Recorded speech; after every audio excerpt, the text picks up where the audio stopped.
and welcome back to Book and Page.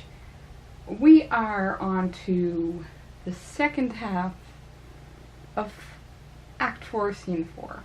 So the really long scene that finishes out Act 4.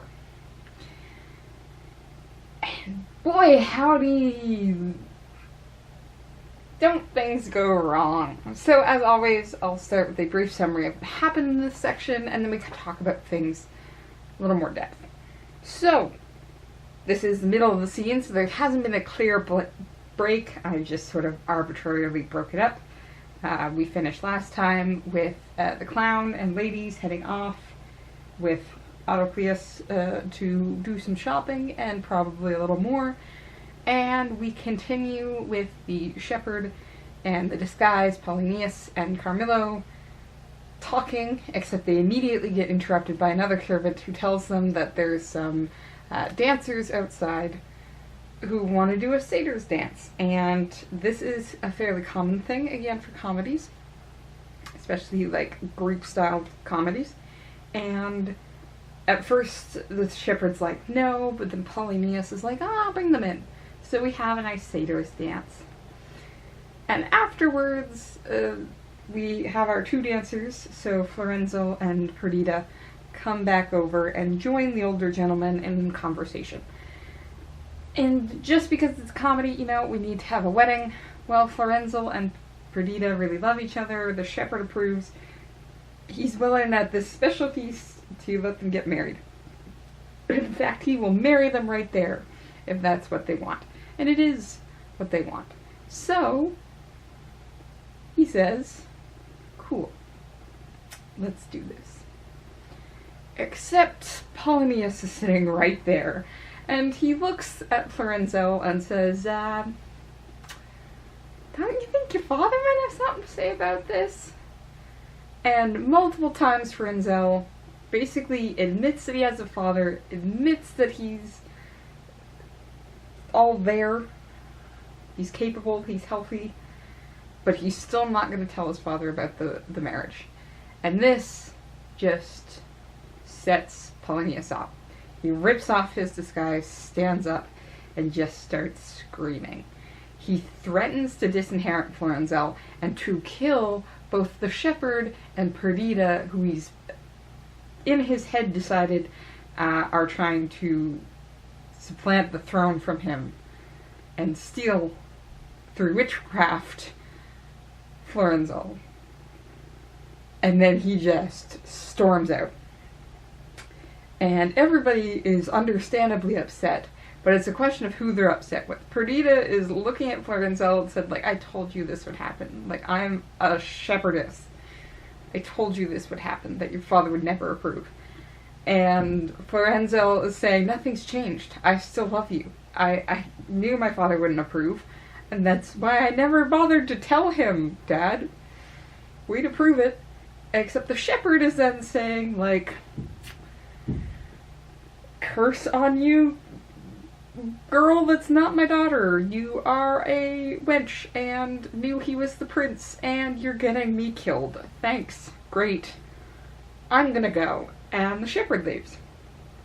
At this point in time, Carmillo actually reveals himself, and through a lot of conversation with each other, some of which we hear, others are sort of done off to the side, it is decided they will follow Carmillo's plan, which is to say that Perdita and Florenzo will disguise themselves. They will travel by boat to Sicily, to Leontis himself, to the king there, and they will say that they're there on behalf of Polonius to make peace with each other. And they'll be okay over there. Leontis will probably be so happy that he'll let them get married over there. And this plan goes so far that when Autocleus comes back in, having sold a bunch of stuff to the clown, because, of course, the clown needed that song about two women wooing him. He's got two women he wants to woo. So he's quite happy, and he comes in, and immediately these three are like, give me your clothes. And he's like, what? Give me your clothes. And they pay Autocleus to switch clothes with Florenzo so that they can flee. and then they flee. Carmillo admits at the end of this, sort of as the young couple are heading off, that the big reason he wants to do it this way is so that he can then tell Polonius what's happening, and then Polonius will hopefully follow his son, and poor Carmillo will be able to finally go home. And Autocleus hears this, and he's figuring things out, and he's like, okay, and then the shepherd and clown walk back in. And they've got the stuff that they found with Perdita to prove she's a changeling, and their plan is to go to the king and be like, she's not actually related to us, please don't kill us. Yeah, they're gonna oust Perdita as a changeling to save themselves. But Autocleus, now in fancier clothes, intercepts them, pretending to be a courtier, basically says, I can intercede with you, so you gotta follow me, we gotta get on this boat down here, and then we can talk to the king, everything will be fine. And so now practically everyone's just heading for Sicily as we end Act 4. Yeah, it's not a comedy anymore. Like, I mentioned back at partway through Act 3, not quite at the end, but partway through Act 3, during the trial of Hermione, that is where the tragedy would end. Like, there would be bodies on the stage, Leontis would probably have a mental breakdown and off himself, and that would be where a tragedy would end.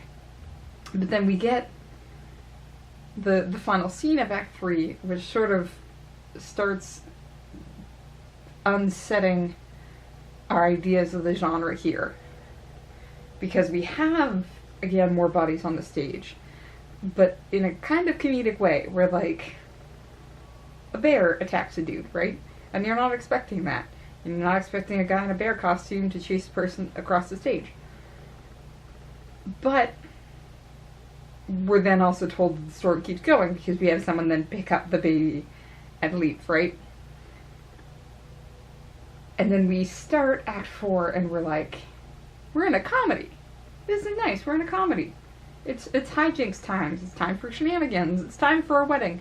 Except we are still in Act 4 of a 5-act play.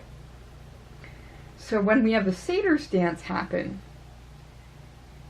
we're getting this clear picture of this is where we should be having that happy ending. And I've been comparing to other Shakespearean plays. To Midsummer Night's Dream is especially useful because the satyr dance is kind of like the Tinkerer's play, where we finally have sort of this funny little thing, all of us are laughing, yay, it's funny. And now we have a wedding, right? Happy ending. Except that we're in Act 4 of a 5-act play. So Shakespeare again has subverted our expectations of the genre change. Because we've thought, okay, we're now in a comedy. It's spring, it's time for happy. But, and if you live in a country that has powerful winters, you know spring is not consistent. As much as you wish it would be, you can still get snowstorms and really cold, bad rainstorms in spring. And so we have this idea that we're finally going to have this happy ending, but we're not at the end of the play yet. And Shakespeare pulls the rug out from under us again and says, no, you don't get your happy ending right now. There's still issues, there's still problems. And Shakespeare, I find, does this fantastically because he brings back in the same problems we started out the play with, which is somehow women are the root of all evil. So many people turn on Perdita in this one and say, you did this. Like, what? She fell in love. He fell in love. Like, no one's at fault here. But there is this sense, again, because Perdita sticks out where she is, we have that idea that everyone can tell she's supposed to be a nobleman of some sort. She's supposed to be of the nobility. Truth be told, she's of the royalty, which is a step even higher than that. But we've gotten this idea that there's something about her that sticks out that people say she shouldn't be here. And up to this point, it's always been portrayed as sort of a positive thing, right? Like, Polonius seems to be okay with his son here because Perdita does have this quality about her. But as we turn towards the tragic again, sticking out isn't good in this case, because Perdita somehow becomes just the target of a lot of animosity very quickly for one specific charge, and that is of witchcraft. She's enchanted him, don't you see? And maybe that's why she sticks out in the group. Maybe sticking out here is not a positive thing. She's not of higher birth. She is, in fact, of low birth and working with the devil. Is somebody who is in a community that's considered down here, but appears up here, faking it. Because we had this entire discussion about nature and art. And the king seemed to have said that, again, nature gives us the means of art, so art is okay. The hybrid flowers are acceptable, you shouldn't call them bastards, you should welcome them in your garden. And then he does the exact opposite here, right? He suddenly turns on Perdita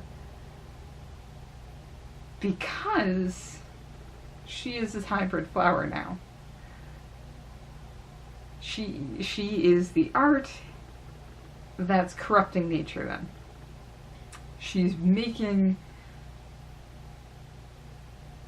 everyone worse here. She's making Florenzel worse. Now, admittedly, Polonius does put some blame on the shepherd as well, but both the shepherd and clown then turn on Perdita very quickly.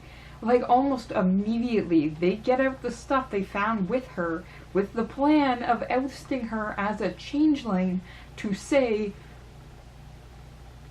she's not ours. You literally raised this girl from a baby to 16, and you're willing to turn on her that quickly. And it buys in, again, to that image of the outsider as a thing to be feared. Because initially we thought it was, again, that found royalty trope, where the outsider is so much grander and shinier and prettier or stronger, in the case often of found prince tropes. And you think, okay, this is going to be a good one, because it's eventually going to be revealed that she's in fact a princess and everything's going to be fine. No, we've had another turn here, and we've had a turn towards the tragic, where the outsider in the community is suddenly the bad guy. They're the scary one. They're the ones that have power that you can't control. And even if that power is just she's got a pretty face, she's still the one to blame for that. The shepherd has nothing to do with this because, hey, she's not related to me by blood.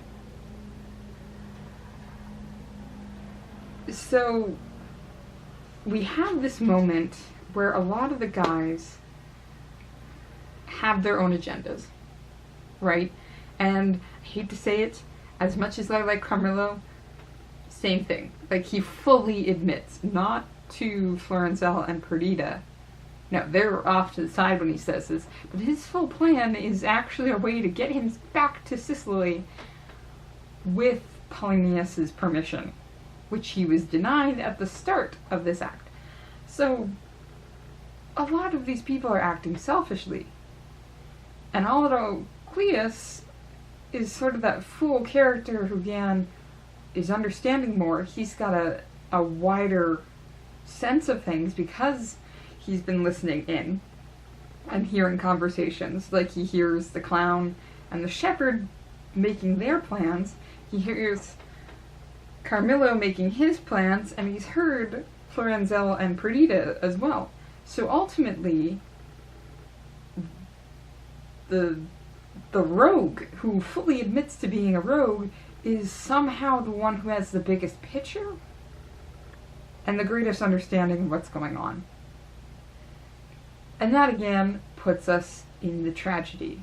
It's the characters no one's going to listen to that have the biggest understanding of what's going on.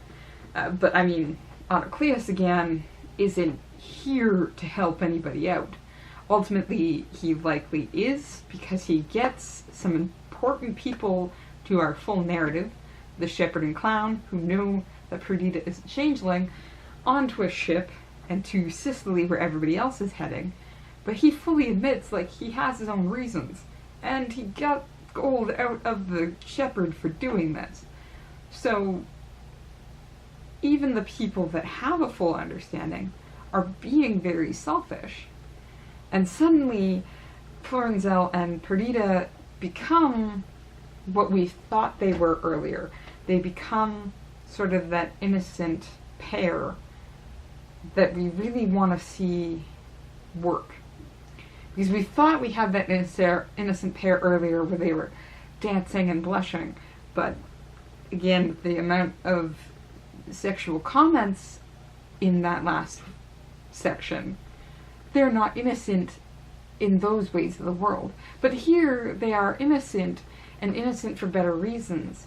Florenzel isn't going to abandon Perdita, because for him, nothing has changed. He still desperately loves her, recognizing his father never was going to approve in the first place, and that he still wants to be with her. And that's where things change, right? Because like I said, Shakespeare is trying to reset us to the start of this play. But things have changed. So we have a woman who one man doesn't trust, and another man, well, in the start of the play, it was Leontes who didn't trust Hermione, and Polonius was sort of the innocent off to the side who had no idea any of this was happening. Now things have changed. Polonius has now become the Leontes in this moment, but Florenzel and Perdita are together. There's nothing hidden in that relationship, especially now that it has been revealed to Polonius. But Polonius never had a stake with Perdita, so why his blame is on her? Again, women are the root of all evil, it seems sometimes. Or at least that's the really easy excuse to go with. But what's changed here is the outcome that switches us between our countries. Carmillo went to Polonius, said this is what's happening, and Polonius booked it. He didn't give a shit what happened to Hermione. Now Carmillo is saying here's a way out, and Florenzel and Perdita are doing it together. Both of them are going to leave. There's no abandonment of the woman here to take the consequences of an imagined or not imagined sin. Because that's the other difference here. This is a relationship that is happening. The Polonius-Hermione one wasn't at all. But that's the difference. At the start of the play, all of these people involved are of the same generation. Now we're seeing different generations that are fighting with each other. And this is always a Shakespearean trope. This is why Hamlet fights with his uncle, Ophelia fights with the mother. It happens like that constantly. At one point, the old guard has to step down, but how and when they do that is questionable. Now Polonius admits that he has some age to him. He says it's appropriate when Perdita gives him winter flowers for this festival. Now, when he asks if Florenzel is going to tell his father, he establishes with Florenzel that he is perfectly sound of mind and body. But of temper, no. Of understanding why Florenzel might be making this choice, no. So Florenzel makes this choice because he is trying to follow his heart, and maybe he understands his father a lot more than Polonius necessarily understands his son. So what we end up getting is a reset to the play back to a possible tragedy that we're really hoping isn't going to be a tragedy. Because we've had this comedic section in the middle that says, no, this is kind of what I want it to be. I want the truth to come out, but I want a happy ending. We're going into spring. We're going into summer. Give me a happy ending. And I think we're going to get that. There's just some snowstorms we've got to go through first. And this is the very first one. We have reset back to the beginning, but so many things are different that the outcome might be different too. There's just a lot of fear, though, it's going to be the same. So I'm going to keep reading because we need to head into Act 5. We've got 2 more videos. We're going to be doing Act 5, Scene 1, and then Act 5, Scene 2 and 3 in the final video. So like I said, I'm going to get reading, and I hope you do too. See you next time.